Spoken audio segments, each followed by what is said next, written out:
And we're live at last. Probably the podcast that's been waiting to happen for about 10 weeks. Best podcast that's currently never happened. So, just to build a bit of background, this has been going on for about the last 6 weeks of us saying, right, we'll do it Monday. Right, no, we'll do it Tuesday. No, we'll do it Wednesday. And this has gone on for about 6 weeks until we've got to this point where we're actually here recording. So, it better be good then. Because yeah, it better be. Yeah. So, welcome to our podcast. We don't actually have a name. Do we have a name for it yet? No, we were thinking natural bodybuilding worldwide, but I think that's taken by some friends of ours. Two better looking hosts, though, I think. Most definitely. Definitely better back her. I don't know if you can see. I've done I actually haven't got a cap on today. It was the dilemma of, do I wear a hat? I've got a cap I had a cap just in case. So we can edit the beginning out if you like. And we can go like, you not got one? No. What, this one? Yes. No, I think I'm going to keep optimal back hair. We can talk about everyone loves it. Yeah, we can talk about back hair. True story. Before I knew you, I didn't know you had optimal back hair. I didn't know you had any hair. Hair for anybody that isn't north of Stoke. When I say it's hair. For everybody else. But yeah, I didn't know if you had anything on your head because I've just only ever seen you with a hat on. Right, good. Well, I've got a good, interesting story for you. Is that for the first probably 6 months of knowing you, didn't know your name was Aaron. Just thought it was Aaron. So I basically relegated you to Aaron. It's fine. So anyone who actually did think it's not Arnold Bevan, no. Even though you just let it go, don't you? But yeah. If it was me, I'll be, like Martin's Lysis. Yeah. Well, people call him Martin Lysis, so it's like, fucking don't relegate me to Martin. Martin, being a strong man and being able to hold the name Martin is quite good, but being relegated to Martin is pretty poor. Apologies to any Martins. It's a great name. But Martins, yeah, exactly, yeah. Yeah. Well, also now I'm no longer known as Aaron or Aaron, and more commonly known as Aeronn. By you actually. So thanks for that as well. Yeah. Hopefully everyone's seen that Aeronn skit. Link in bio, yeah. Link in bio. Yeah. We've never done this before, so we don't know how to link in any bio. We'll do anything. Basically. And also another fun fact, since this is now the podcast about names, is that Cara doesn't know who Ron is. It's me. But when people refer to me as Ron, Cara's like, we'll be out, and she'll be like, who's Ron? Why do people keep talking about Ron? It's me. Jokes. Yeah. So, I guess podcast then, just going into a bit of an intro, it is going to be, it's not just another natural bodybuilding podcast, is it? Although we are natural bodybuilders. It was more because I guess we're bodybuilding fans in general, isn't it? And happen to be natural, so that always is good, I guess. Fake Natty Radio. Definitely, yeah. We did say we'd do a segment on this at some point, didn't we, about fake natties, but not actually fake natties. But we'll get to that anyway. We can't confirm or deny who may or may not be a fake natty at any point. Yeah. No, but you're right. We wanted to. So I think me and Rob are probably the two biggest bodybuilding fans in the whole of the world. Second to Tom Poyner, maybe. But we also, like Rob said, happen to be natural bodybuilders. So I think we wanted to kind of touch on some subjects where maybe they're both fields kind of like combine, transcend each other and stuff like that. And we can talk about comparisons where one side may be better than the other or the same but a little bit different, and just have our opinion on it really. Because we love bodybuilding and we never think we're on a high horse or anything like that. And anybody of the 5 people that may ever end up watching this, we don't want people to, we don't want any guys that maybe don't compete in natural bodybuilding or don't follow natural bodybuilding or don't consider themselves as natural bodybuilder. We don't want them to be thinking, oh, it's another natural bodybuilding podcast where they're going to come in on a big natural high horse and start, saying things, derogatory about the other side of bodybuilding. That's really not what it is at all. We just want to talk about bodybuilding as fans, and we'll talk about both sides. Speaking of which, good weekend to start the podcast with segue, Arnold Classic. They call it on podcast. Segue into proper bodybuilding. Not that a natural bodybuilding isn't proper bodybuilding, but Arnold. So, what did you think? So I was disappointed with classic physique as a whole. Yeah. So top guys were okay. Steve Laureus, he looks great, stood there relaxed, just on his own, stood there relaxed. And when he doesn't do a front relaxed, when he actually just stands relaxed, looks great. And then he started hitting shots and just wasn't impressed. He's got his front doubles great, and everything else from the side poor. And then I think he might have left his back in the hotel room. I'll be interested to see some of the other pictures that come out, because I mean, how different is that comparison of Rough Diesel of that picture? I'm not sure if it was a Charles Lothian one or whoever it was. I think Hypertrophy Coach posted it up, but like, on the stream they all looked just a little bit like filmy, didn't they? Like especially in the legs. I mean, Alex Cabanero's legs were just kind of like, I thought, how is his upper body that conditioned and his lower's not? But some of that I think is actually the because when you see him in the interviews and stuff afterwards talking and everything, I think he did look, you could see he's in shape. So interesting, really, I think. Yeah. But what do they say? Camera has 10 pounds. So if you do look a little bit on the rounder in the face at the moment, that's why I look rounder. No other reason. Oh, is it? Yeah. Okay. It's such I think. Yeah. So classic first of all then. So Steve Laureus, I wasn't impressed by. I'll just talk about top three because below that, it wasn't Arnold Classic. I don't even know who came fourth and fifth.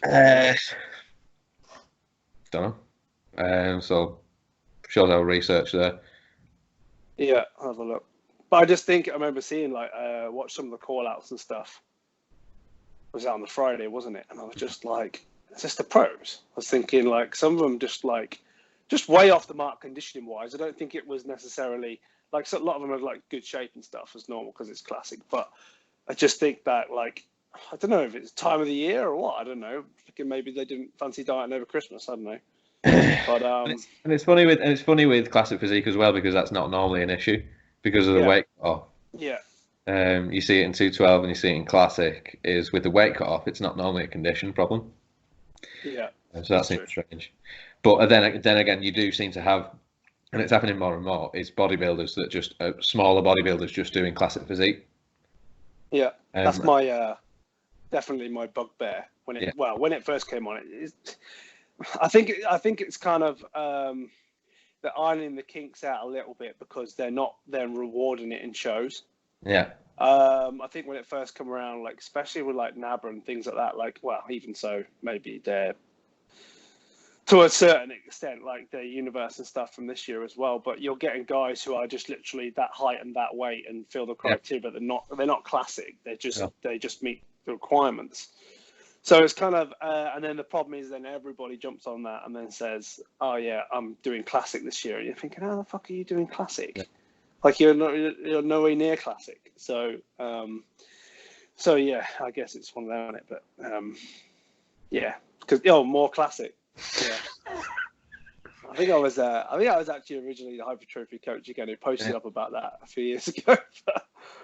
But yeah, we'll cover that at some point as well. Yeah, sure. And just on that point, it's a good segue for this radio show as well with the natural versus enhanced. We call it enhanced. You do. I think you get a lot. Bodybuilders. Super bodybuilders. Super bodybuilders. No. Okay. Natural versus super bodybuilders. You get that a lot in natural bodybuilding, I think, as well. Is you get a lot of guys who go from natural bodybuilding and think, oh well, I'd like to do a non-tested show. They'd like to throw the hat in PCA and stuff like that and do classic. We've seen some guys do very well at that, so we can mention Sol. He has a classic physique. Yeah. But then you just see across the board, it doesn't necessarily mean that you can do classic if you're smaller. And I think that's where a lot of natural bodybuilders think, oh well, go and do classic physique because I'm not big enough to do open. When in reality, some of the guys would be, especially in the weight categories. I mean, you're usually on a whole going to have like a smaller waist. Yeah. Just because I guess even at like lower level and stuff, maybe guys who aren't like killing the insulin and all that other kind of stuff, just in general, like natural guys just have a better midsection in general, I think. We can, pretty much blanket statement that across the board, really. Yeah. I'd love to know why. I remember me saying to you about this the other day with regards to like comparisons with condition and things like that. Like, even if someone's just taking like bare minimal stuff, like you almost want to be able to take a natural bodybuilder, like put him on like a basic stack of gear and see the difference. Yeah. Like, do you know what I mean? And I'm sure there's loads of people who can probably post up some pictures and stuff of people who've maybe done that. But like, do you know what I mean? If you took your own physique, I think there's like an ideal in your head of like, oh, well, I'd probably look like this. But like, I just think like someone like me, like would that just like blow out your lines, and would you end up just getting like not so much like more of what you've already got?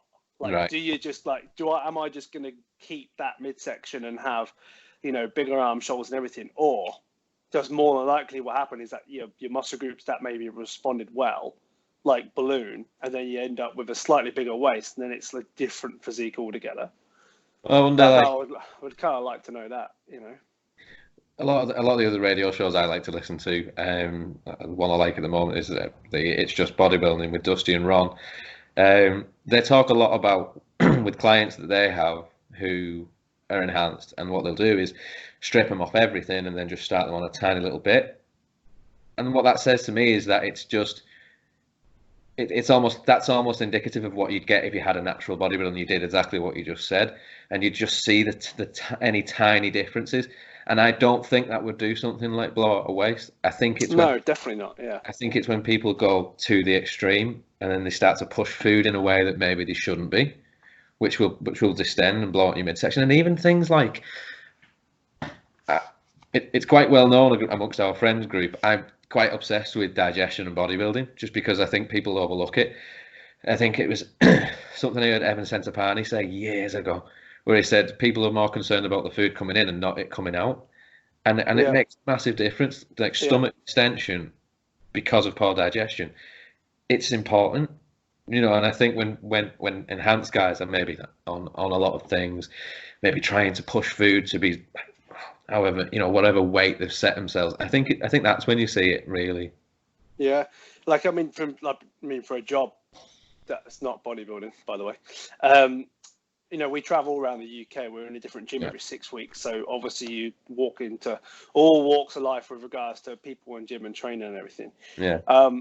But like a lot of the assisted guys at like people who don't really compete but take gear, diets are fucking terrible.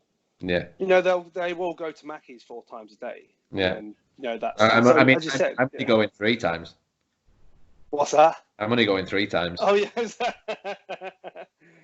But yeah, so like you just think, well, yeah, your digestion can't be good, and does that then relate to why?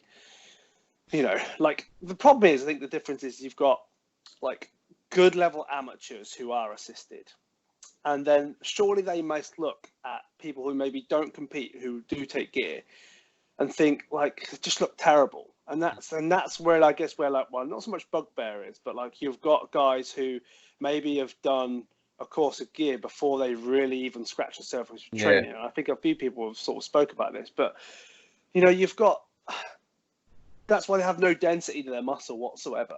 There's like a couple of lads where I train at the moment. I just think he just looks spotty and watery. He doesn't look like he's actually done any proper training. And I just think that would be, the main difference, like looking just off people who, and full well, I said, like, he's not eating chicken and rice all day long, that kind of thing. He just pounded in, like, fry up in the morning. He's on a building site for the rest of the day, goes to the gym in the evening. Yeah. And, I thought should give a bad rep, but it's like, that's the kind of differences you're looking at, aren't you, from, where people just jump on stuff and don't really know much about nutrition or training, really, and then just want that. That is even just not with natural and enhanced. I think that's just with bodybuilding. So it's always been a bugbear of mine. I think you end up with like 3 types of people as a total blanket statement. So you have the guys that jump on something and don't do anything else. So the training's crap, nutrition's crap, rest's crap, everything. And they look exactly how you just described. I think sometimes a walking game factory is sometimes what it looks like. It's just, you just think, that there's stuff going on there, and you think, it's just not really great. Yeah. Then you've got guys that they're not on anything, but they do everything else. And okay, and that would be considered a natural athlete.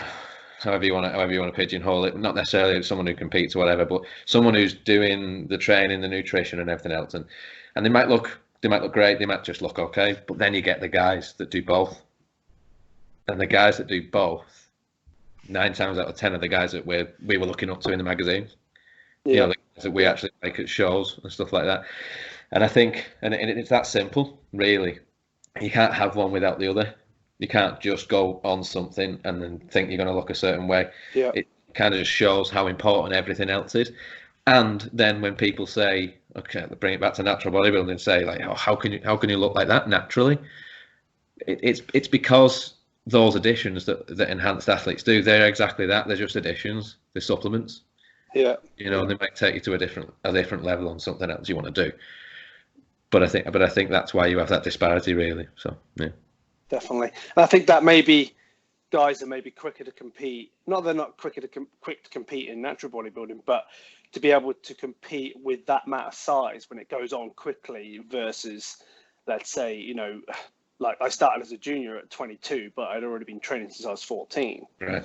So, then you're looking at kind of maybe guys who maybe go in and jump in and do a NABBA show or a first timers or something like that, but can only be training for like 2 years and then be using stuff, and then that's why there's no real density to the physique. Yeah. Put that against guys who are, very well advanced, been training a long time and doing stuff, eating right, all that kind of stuff. I mean, and then they're like a league above of, the natural guys with regards to, size and everything like that. So didn't want to just get into like, I was just like putting those guys down by any means, because as we just said, like that's the next level up, isn't it? That's the kind of like guys who like, especially like some of the PCA guys and not so much UK BFF anymore, but like Two Bros and everything do it. Like those guys they look phenomenal, and they actually bring really, really good condition as well. Yeah. Like especially some of the classic guys and things like that. So, well, that's what we're talking about. Yeah, that's what we're talking about when we say we're fans of bodybuilding. That's what made us fans. I mean, I can only speak for myself when I say that I fell into natural bodybuilding because I decided that's the way I wanted to go. Career decisions and things like that meant that kind of enhanced side was never for me. But I was reading muscular development, flex, MD online, that kind of thing, and I was watching Jay, Ronnie, Flex, and these type of people. That's who I was looking at. And when we talk about the people that do it all, so the enhanced side and the nutrition, everything like that, and you talk about top PCA guys, talk about top guys doing Two Bros in the UK now, and in shows like NPC in the US, nationals and things like that, the likes of Nick Walker, sorry, he's an absolute freak. And did you see what he looked like 5 years ago? I've seen other pictures of him. Yeah, his legs were a lot smaller than they are now, for sure. His whole physique looks completely different. But I mean, it's like the scenario of like early age Branch Warren. Like he looked like unreal. Yeah. But I think Dusty said it actually, in a podcast that like that's what he had to do to put on that size to compete with those guys. Yeah. Because yes, he looked great on an Instagram picture. And it's the same with Nick Walker. If you go back and have a look at his photos from when he was competing, like really streamlined waist, nice shape, quite classic in some reason. Like you'd never put him into that. Like you never would have thought there's the same guy, because he's just, he's square now as hell, isn't he? But obviously he's a ton of muscle. Yeah. But yeah, I think we just missed out on his pro card this year, didn't he? Or last year? Last year. Yeah, last. I think I don't know if it's nationals or USA. I kind of get them all mixed up. It's not our shows, is it? So, but yeah, and so what we've done there is started talking about Arnold Classic physique, and then 20 minutes just talk about something else. So just to bring it back round a little bit, I was impressed with Terence Ruffin, and I was impressed with Alex Cabanero, but for me, it seems like everyone had Alex, and I preferred Terence. I'm not a judge. You're a judge. I had Alex to be. Yeah, and so it'd be interesting. I always like to speak to you about why you're normally 9 times out of 10 you do pick the winner whenever we watch Olympia or Arnold or any other shows like that, and you're an experienced judge, and I'm looking at it thinking, well, I had Terence, and for this reason and this reason. In my opinion, they kind of matched each other in condition. There wasn't a lot there, and I thought that he was more balanced.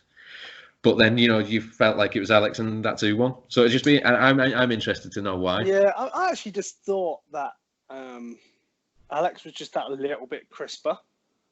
Like he just, I think, better polished, like overall presentation. I mean, you can't beat Rough Diesel, I think, in regards to actual stage presentation and posing. Yeah.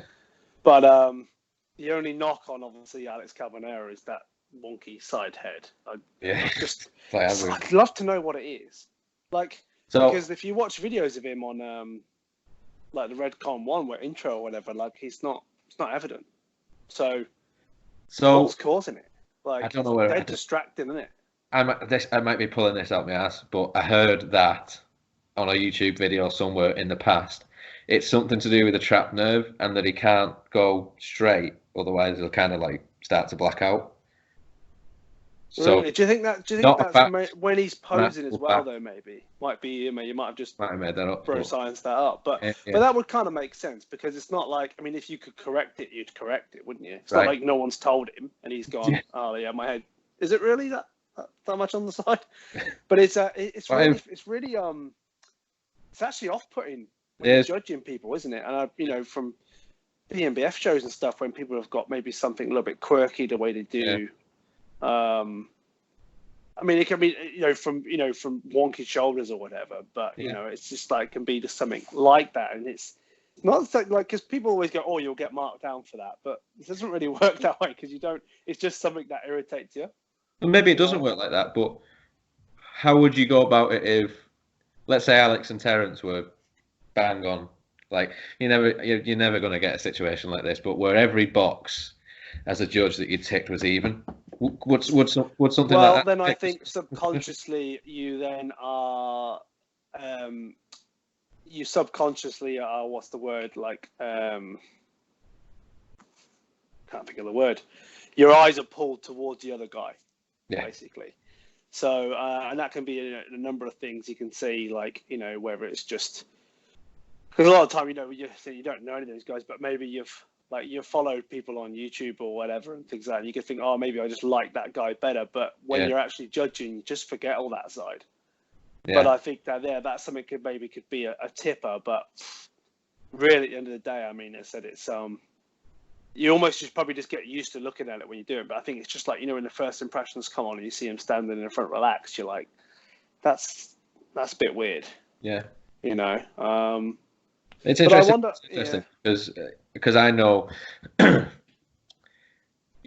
our kind of group of people that we our friendship group in natural bodybuilding or bodybuilding, however you want to call it, we go the shows, and you go and you judge the shows and that kind of thing, and we know that the way certainly BNBF do it, if you have an affiliation too much with somebody who's on stage, you'll step back. And you're not allowed to judge, let alone sometimes you're not even allowed to sit on the judges' table. But there are instances where you just know of somebody and that you're judging, not necessarily a friend or a client or anything like that. And what I've always found with you is that you're very good at taking any bias away in any kind from somebody that you thought was going to look good or doesn't or anything like that. And that must be difficult.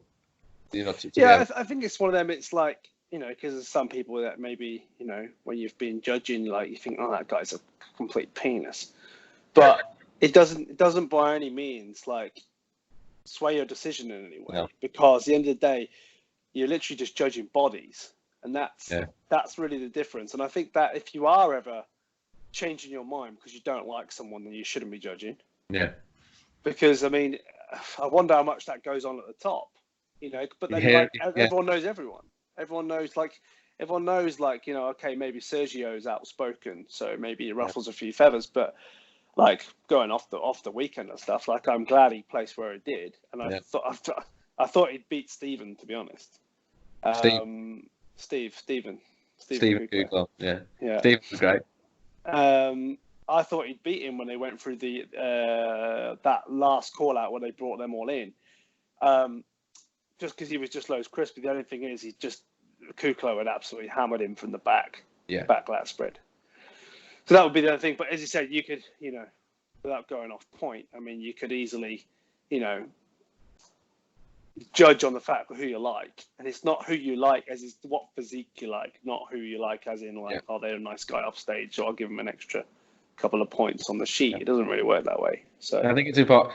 I think, this is it's a good medium to get that point out as well. Because, I think over the past couple of years, we know there's a few different natural federations in the UK and people can be try and spite each other and things like that. People who like to compete with one federation and not the other and stuff like that. And you make a good point. It's always very evident whenever I've seen you judge, or any of the other guys on the judges table, that's the way it is. DSL has always said to me that he would only ever compete if he felt like he was judged fairly, and he does. So that's why he continues, and I think that's important for people to kind of to try and come around to, as difficult as it is sometimes. Yeah, it's not what you want to hear, is it, all the time? But it's always for the better, for the bigger picture, and for like you don't want a team of people around telling how great you are, because then you just have this thing in your head that you're better than you are. So well, I mean, we've always been sort of not so much brought up like that, but from the very start, me and Darren actually have a bit of a joke with each other about how much we enjoy telling each other are fat. It's they don't want each other to do bad in shows, but then when you're like, got a bit of work to do, so I'm sure he enjoys telling me as much as I enjoy telling him. So yeah, quite funny. Yeah. But yeah. Well, there's a few. I mean, we can save it for like episode 30 when we're that successful. But we've got a few anecdotes from the year where I think we've got good examples of things like that. Like that made certainly things that made my season better. Yeah. But so stay tuned for all that. Yeah. Kind of stuff. Awesome. So back to the Arnold. Yeah, let's talk about Open. Yeah. So we just basically talked about the Arnold on and off for the first half an hour. So, but anyway, I did, as I said to you today, you might have seen my Instagram post, but there's people posting up in a forum today on Facebook that Big Ramy should have beat Bonac. Now, I know that this is a subjective sport, but if you were watching that and you thought that, then you're an idiot. Simple as that. Because I mean, it was closer between him and Dex for sure. Yeah. We said, didn't we, when they first come out in the prejudging, that like Dex just looked like small in the lineup. But a lot of that was how they were filming that. They were like filming really far away at one point. Yeah. And then when I actually went in and saw, because obviously if you're just judging bodies, let's say you sat in the 20th row back, you'd be like, oh, well, Ramy's twice the size of Dex. But then actually when you zoomed in, you were like, wow, he's so much sharper. And obviously it was just lights out in the even show, I think. He bridged that gap massively put distance between him and Ramy. But I just thought Bonac just had absolutely everything compared to everybody else. It was like him, and then it was like, right, I made up my mind. And then who else is kind of going to be in that mix, really? Yeah, so when we were watching it, we were kind of watching the stream and had a video call going, so we were almost like we were there. But we said Bonac, it was hands down Bonac when he walked out. And up to that point, we were kind of thinking, okay, yeah, this guy is on, but this guy looks like this, but maybe this is off, or this guy looks like this, but maybe needs to be tighter. And Bonac walked out for prejudging, and it was bang on, nothing. Like his legs were up since the Olympia, I thought. Yeah. So like they come back with a bit of pop. Yeah. But like that rear double and stuff was just ridiculous. Like, so much thickness there compared to everybody else. Yeah. It's almost like if you look at like Sergio front on, then you turn to the back, like he's just missing so much from the back still. Like his arms and shoulders look amazing, but you put him up against the back like that, like his back's never going to be as good as Bonac's. And no disrespect to because Team Sergio over here as well. Yeah, definitely. So she's definitely my new favourite. but to have a back like Bonak's is next level, I think. So yeah, he his lat insertion's just almost like at his knees. Mini Kai. I mean, yeah, mini Ron. Yeah, but yeah, and so I think it's like you say, as soon as he turned around, it wasn't even close. Dex come on loads at night. I think that was the consensus. I don't know whether maybe they had Ramy in second at prejudging and then flipped it at night, but he was a lot more impressive at the night show.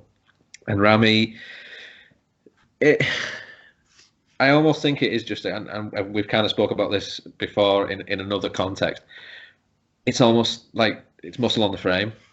Like, is it just that his frame is that big? I know he's a big guy. I know he's like 300 pounds, and how heavily muscled he is. But does he's he only have like 5'10"? Okay, yeah. Does he have more muscle than Roland Winkler? Do you think? Because I don't think he does. No, probably not. No. And the muscle on the frame compared to Bonac, the separation that Bonac has compared to, I mean, it's not even close. It's the quality, isn't it? It's the quality overall. I mean, like, okay, like if you just judge lower half, and you could say, okay, well, Ramy's legs look like people, don't they? Like it's just like so big, it's ridiculous. But the level of detail, you don't need legs. I mean, you put him next to like a Sean Roden. I mean, Sean Roden apparently is like, legs in a pair of trousers look like nothing. But those, like that level of detail and density and everything, and deep facets, like that just looks, they have that whole overall pop. You don't need to have legs, we're not measuring circumference. No. So, and to be fair on Ramy, it probably was a very good outing for him. Like that detail in his Sartorius when he was doing them quarter turn shots. That stupid camera angle they do from the side of the shot that you don't like. No. But like one of them, I thought, what is that? Like on his line, but they've just like where his leg had squished against the other one, just like another muscle. Like just look ridiculous. It's like that's jokes. And I know we're just commenting on Bonac's rear double, but Ramy's rear double it's jokes. It's just ridiculous. That entire top line on his rear double, he's got rear delts bigger than most people's heads. He has, but do you know what I think frustrates me? And I think we've touched on this a little bit, but like that level of like separation, you can't see like all three heads of the delts. It's just the big hard ball. Like they don't look soft, but they obviously. I mean, I don't know. Let's put it against even a Phil Heath rear double, or let alone any like. I mean, have you seen Doug Miller's rear double? Yeah. Like that level of detail, like no one really has that in, top level bodybuilding where like delts are that striated, that size. I mean, so you just wonder, is that because they're being jimmied up all the time, or is it just the fact that like are they using other stuff, or is it like the years of like putting stuff in that certain body part? Like I always wonder what it was, but I mean, look, there's no real. There's just, I mean, it looks crazy, especially when you see some of the pictures come up and like it looks freaky, but it's not refined and looks like it's made out of stone, does it? No. That's the difference. I wonder. I mean, I think as well, when you talk about natural bodybuilding, you have to be in shape to do well. I think at top level, IFBB guys, we've seen guys win shows when actually everyone is a little bit off and everyone could be a bit harder. You don't really get away with that in natural bodybuilding. It's because you're either fat or you're in shape, aren't you? Yeah, you really are. Unless you're kind of like a bit of a like anomaly, like people like Shane who can afford to still be off. Like he's probably won 3 overalls and he's not being like completely dialed in, and he's just got so much muscle on his frame, like you can't not give it him, and that's he's beating guys like that time and time again because of that. But really, I mean, how many other people like natural carried that amount of roundness and size?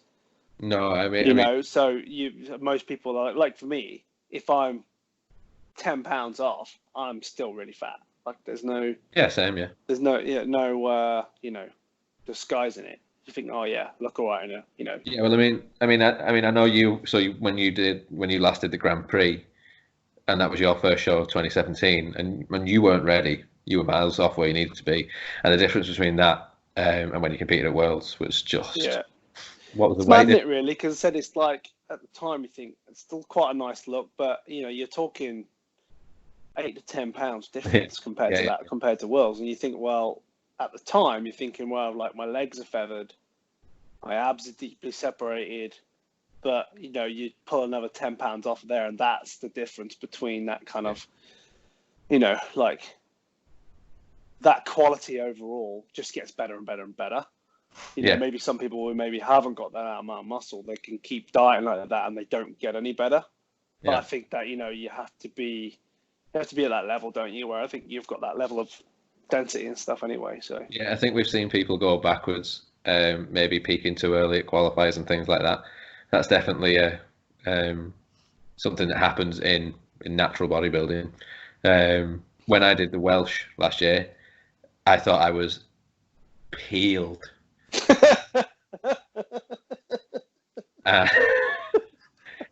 Absolutely inside out, and I still had what I think by the time I did British, a good solid 3 kilos come off, 2.5, 3 kilos.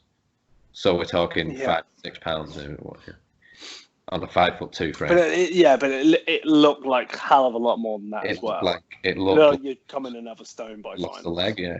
Yeah, exactly. So yeah, funny. So are we done with Arnold? I think so. Yeah, it was good. It was all right actually. As a wrap up, I enjoyed the show. It got a lot of hype, and I think that's always dangerous because it's like it's going to be the best Arnold since ever. Because everyone's in it, apart from lots of other people who aren't in it. But yeah, it was a good lineup. I think that because not everybody brought it, and you've got people like Max Charles, everyone's banging on about him on the Instagram and whatnot. But he only looked really good in 2 shots. He looked good in his most muscular is like crazy, looks ridiculous. Yeah.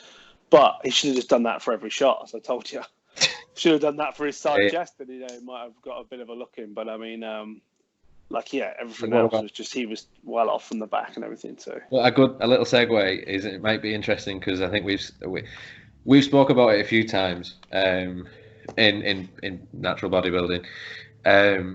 So Patrick Moore.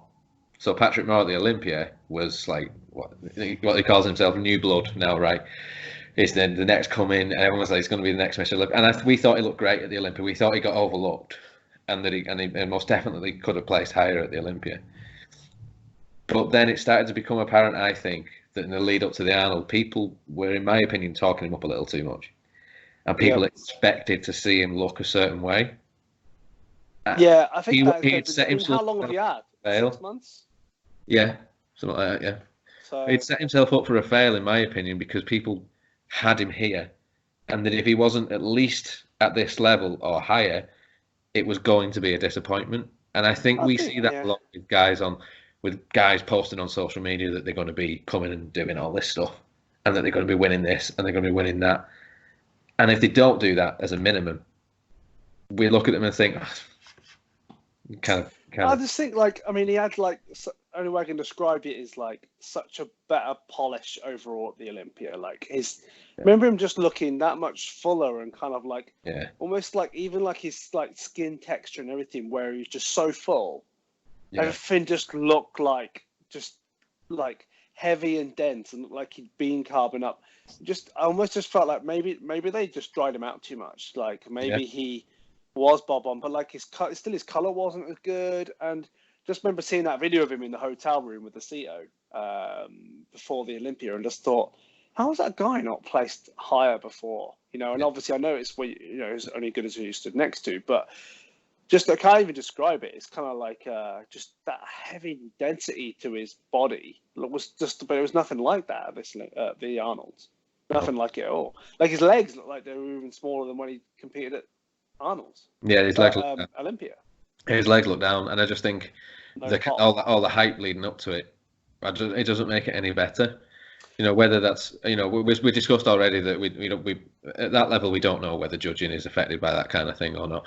We'd like to think it isn't, but just as fans, you kind of think, oh well, he's absolutely shit the bed there because we had him as the champion. We thought he was going to be pushing for the win. And do you think that as well, as I said, it's something we don't have to contend with, but like people trying to get dry, obviously the expense of fullness, like it's almost like it just exhausts everything out of your body.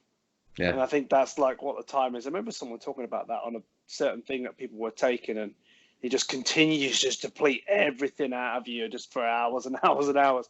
So you could end up looking like, you know, like if I look great 3 hours before a show to 5 hours, like I'm on the move. If I wake up in the morning of a show and I look decent, there's no way I'm going to be off, you know, in 5 hours time. No. But I think that them windows of margins can change so much at that level. And I said, I don't know enough about it. I'd like to know more, but you know, you could just, I mean, you could go from, you know, just continually drying out, not eating anything to get dry. And then all of a sudden, like you step on stage and you've got no pomp and you're just completely washed out. That's almost what you look like. You look like just like washed out.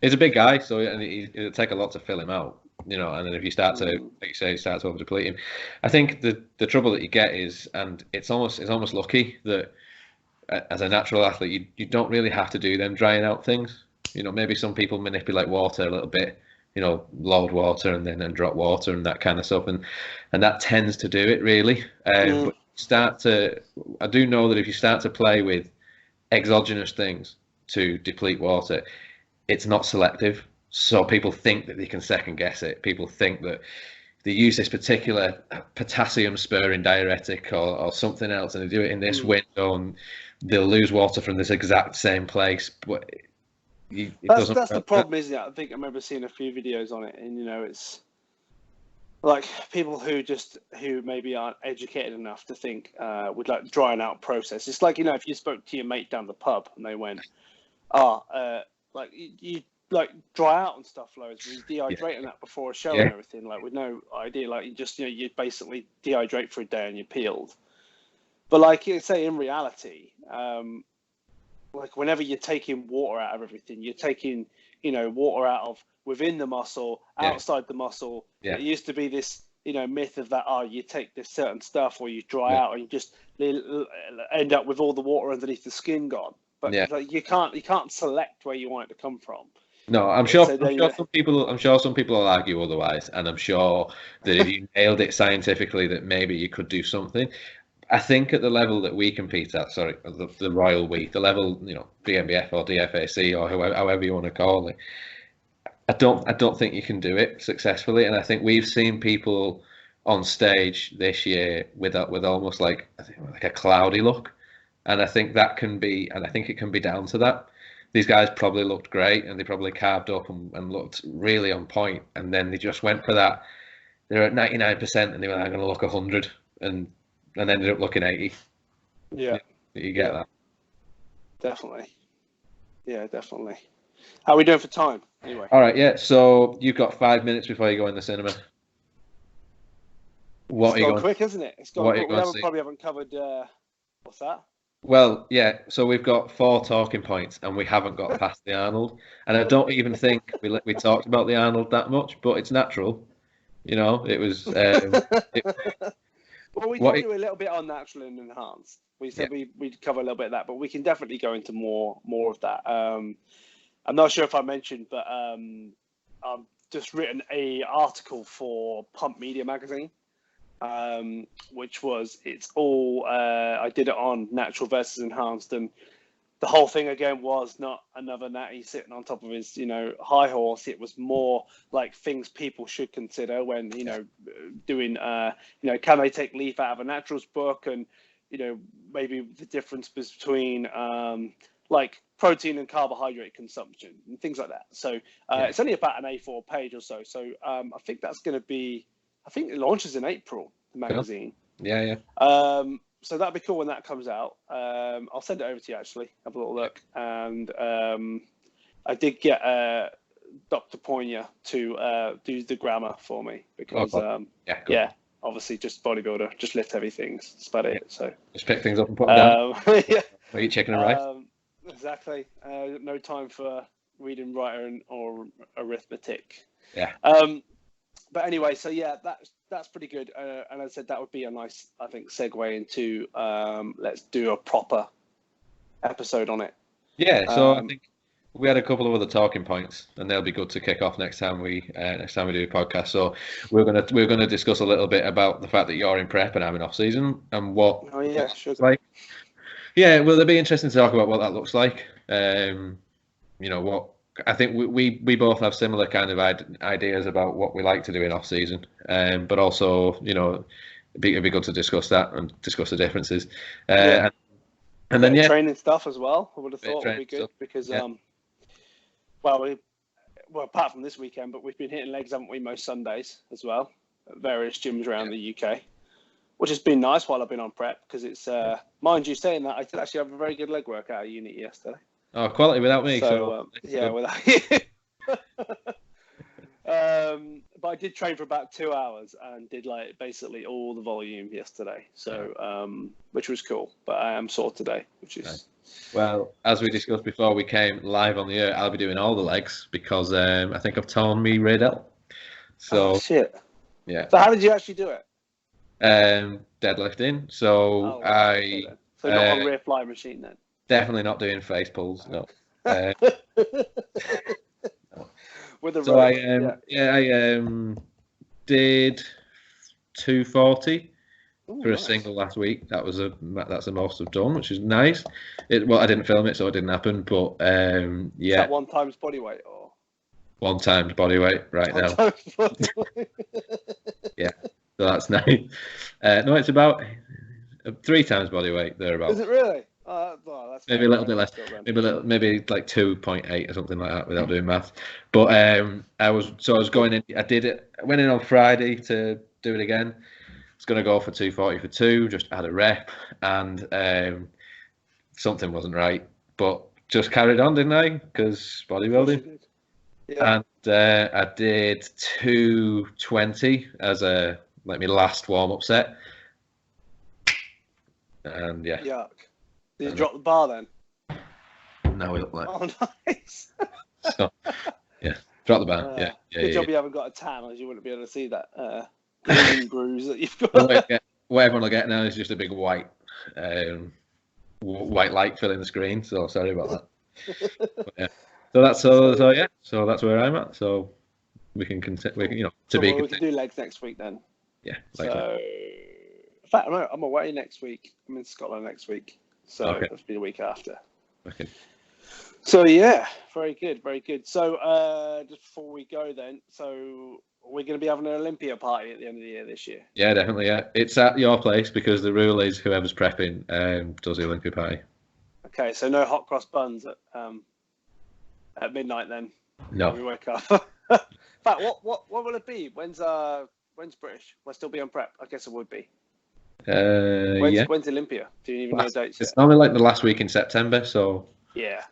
Sometimes it actually falls on like the same weekend as the show, which sucks because then I don't get to really watch it. Whereas the couple of years before, it's either been the week before or the week after. Yeah. Ideal if it's the week before, because then I can be proper nerded out and Sit in your shed in Almonds. Yeah, exactly. Yeah, like the good old days. Quality. Well, I've got the flat screen now, so nice. It's definitely much better. But how good was the fucking stream in comparison to normal? It's so much better. Yeah. Whatever Redcon 1 do, just make sure they do the one for the Olympia because it's been the absolute bugbear I think of everybody. But even down to the fact that you can go now on the Arnold Sports Festival YouTube channel and watch it back. It was a real pain in the ass that you used to. After the live stream, it'd be days before they put it back on. Yeah. So even because we like to, me and Cara like to watch like the women's classes as well. You couldn't watch them for days after. Yeah. To be fair, get on that. If you go on, have you got Amazon Prime? Obviously, everyone has that. You can watch the old Olympias on there that they webcasted, which is pretty good. But if they just keep them on YouTube, that'd be class. Yeah. So, cool. Won't have to buy bodybuilding DVDs anymore. Oh, but we need to do an episode on bodybuilding DVDs because that could be a full episode. Troy Alves. Okay. Yeah. Sean Ray. Yeah. Oh, me. Yeah. I'm definitely. I promise. I will turn up to a show this year dressed as Sean Ray, full Kangol. Can't go You're hat. gonna get your ear pierced. No. Okay. Not that bad. Not that bad. Jokes. Right. Well, over and out then. That's absolutely flown by the way. So probably next week then.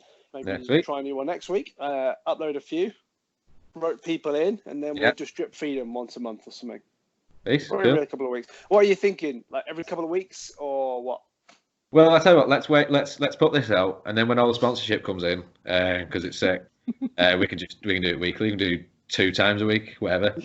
Brings in Why don't we just quit our jobs and do full bodybuilding podcast? Full-time bodybuilding. Bodybuilders. That'd be quality, yeah. Jokes. Right. Well, good speaking to you, anyways, as normal. And even if we maybe just record our phone calls once a week.